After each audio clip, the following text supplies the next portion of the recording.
I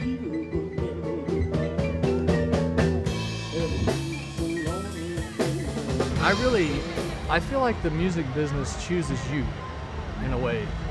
I always had a love for music, but I was very shy, and to think that I would have ever got up on stage in front of anybody, if you'd have told me that I was going to be doing this when I was, 10 years old, I would have said no way.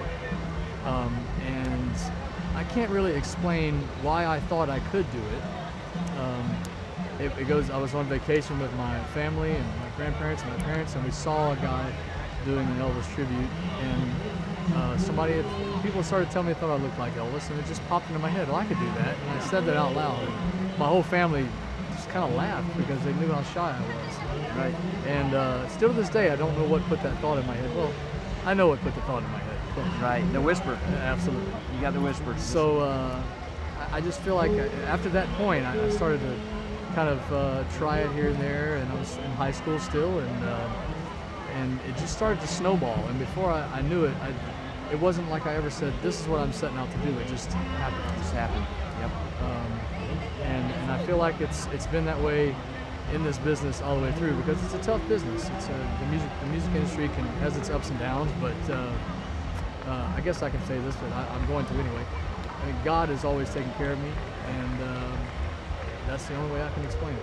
It's been every time one thing is coming to an end, something else picks up, and that's right. That's the way it works. A dead end is actually a turnaround sometimes. That's right. And when you have you found your identity beyond Elvis? Like, part of you probably says, look, let me play some of my music. Sure. And yeah, I've always looked at this as from the viewpoint of an actor. So I'm on stage and I'm playing a character, and I want to do things that I know that character did. I mean, it's different than some character that somebody thinks up. You actually know who this person was, so you have something to go off of, something that people expect to see in certain cases. But at the same time, you don't want it to be fake. It has to be genuine, it has to be natural, and that makes it real. And so I just tried to watch as much of it as and listen to Elvis as much as I could, and kind of just put everything in there. And then when I'm on stage, I forget about it. I just want to go out and have fun and let it happen. It comes across that way.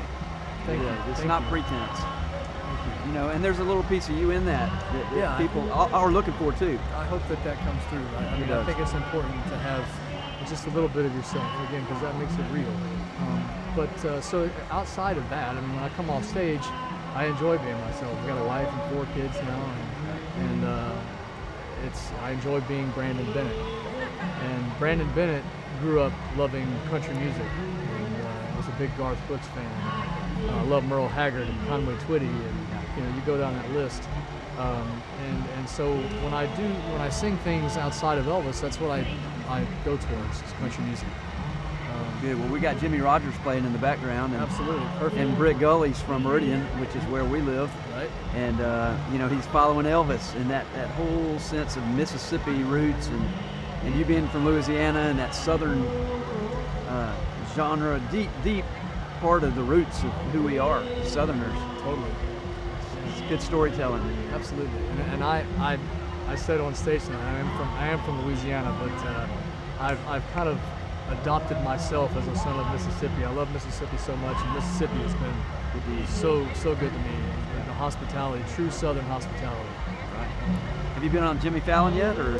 I haven't been on Jimmy Fallon. I've been on David Letterman. I was on David Letterman a while back. Right, I remember that. Yep. Yeah, it was good. It's a lot of fun. Well, thank you for being on the road in between, Brandon Bennett. My pleasure. Thanks for having me. You got it.